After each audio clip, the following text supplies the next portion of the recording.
Sige, kanan mo pa. Okay, then. Sige. Yan, maintain mo lang yan. Yung gas sir, tama lang. Sige, tama na yan. Das. Di ng gas. So, pabilisin mo bago mo, palakasin mo bago mo pabilisin. Okay, gear 3. Bitaw ng gas, subog ng clutch. Gear 3. Yan, sige, angat ng clutch. Sige, then gas. So, yan. Gas mo na agad kasi namihina. Nalalata eh. Delay yung ano mo, Yung tapak. yung piga. Okay, then ngayon. Nung mabilis ka na, sige, pigay mo ha. Diin ang gas, diin ba? Forma ng brake. Yan, then gas ulit. Kaya ka pumorma ng brake, may butas ng kalye. Diin ang gas. Diin, pigay mo ha. So palakasin mo, kung kaya mo 60-60. Sige, diin. Ngayon. So nung papapagali mo, ganito yan. So unang-una, bitawan mo yung gas, dahan-dahan lang. Yan. Okay, then dampihan mo ng preno. Dampihan mo ng preno. Walang clutch yan ha. Okay, then gas ulit. So dapat, parang Mio na yan. Parang NMAX na yan. Gas at brake na lang yan. Yung tumatakbo na. Timing gas.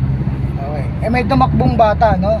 May tumakbong bata. Okay, brake mo, di mo yung brake. Pabagali mo. Then sabay lubog ng clutch agad. Tapos na. So kahit na anong gear yan, pwede mo into yan. Lagay mo sa neutral. Hindi mo na kailangan E2 pa yun. Or E3.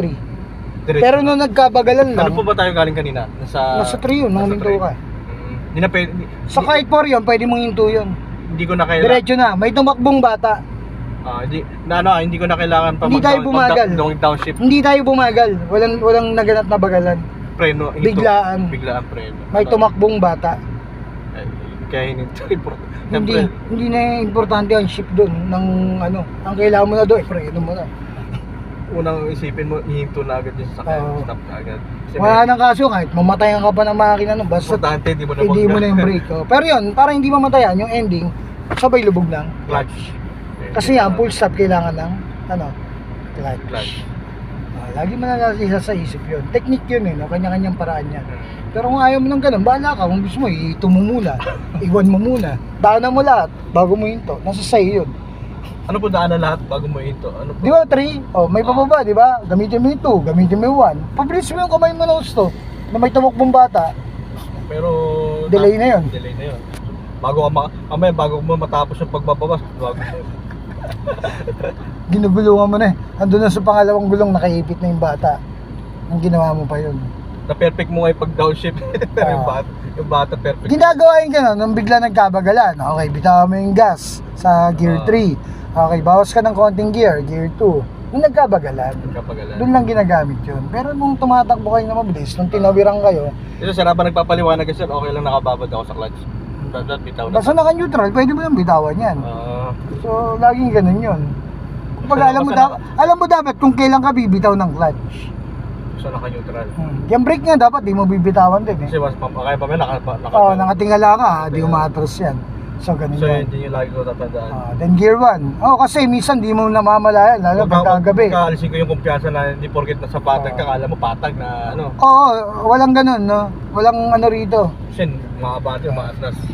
Kahit ako minsan nagkakamaling ganun na kaya naging aral sa akin yun na pag hindi ka naka-brake, siguraduhin mo naka-handbrake ka na pag bumitaw ka ng brake. Kailangan alis sa dalawa. Kung naka-handbrake, pwede mo. So basta sa akin tinuturo pwede mo ipahinga. Kumari, ito, para papahinga yung handbrake mo. May pahinga yung paa ko. Okay, then tsaka mo bitawan. Tsaka tama ba yung ano sir, pag i-handbrake mo, huwag mo na pindutin para marinig mo na. Ngayon, kung alisin mo na yung handbrake mo, apakan mo yung brake. Alisin mo yung handbrake. Pero pwede yun habang inaalis nakatapak na ako dito. Nakatapak ka talaga dapat. Kasi nga, kung di ka nakatapak, pwedeng umatras bigla. Pwede gumalaw yung sasakyan. Di ba? So yun nga yung sinasabi ko, no? So, ayun, sa akin, ganun ang technique ko. Ewan ko sa iba, bahala kayo.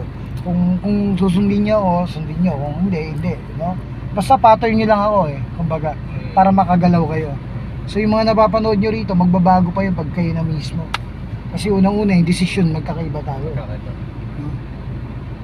Pwedeng sa akin, hindi siya matutuluyan, sa'yo matutuluyan yung isang tatawid. Pwedeng ganon. Diba? Decision mo yun pag natuluyan yun. Ibig sabihin, no? Hindi ka marunong magbigay. Ako marunong magbigay. Okay lang kung gayahin nyo ako, hindi. Kung hindi niya gayahin, decision yung bawat galaw Diba? Nahasar ka nga sa kanya, doon sa tatawid. Ikaw, inunahan mo Basta ikaw, binahagi mo na natawiran ka naman. Binahagi mo na yung technique mo. Yung sekreto mo. Mahabang pasensya ang driving. Kaya kung magdadrive kayo, magyayabang lang kayo sa kapwa nyo, huwag na kayo mahawak na manubela. Kasi gano'n na nga yung ginawa namin noon eh. Gano'n na nga natutunan namin. No, susundan nyo pa, huwag na kayo sumunod pagka gano'n. Kasi ang kailangan na nga ngayon, future natin, disiplina eh. Dahil ang dami na nga namamatay eh. Ang daming motorista, tandaan nyo. Ang kailangan ngayon, disiplina, tandaan Saka nyo. haba ng pasensya. Sige, takbo tayo ha.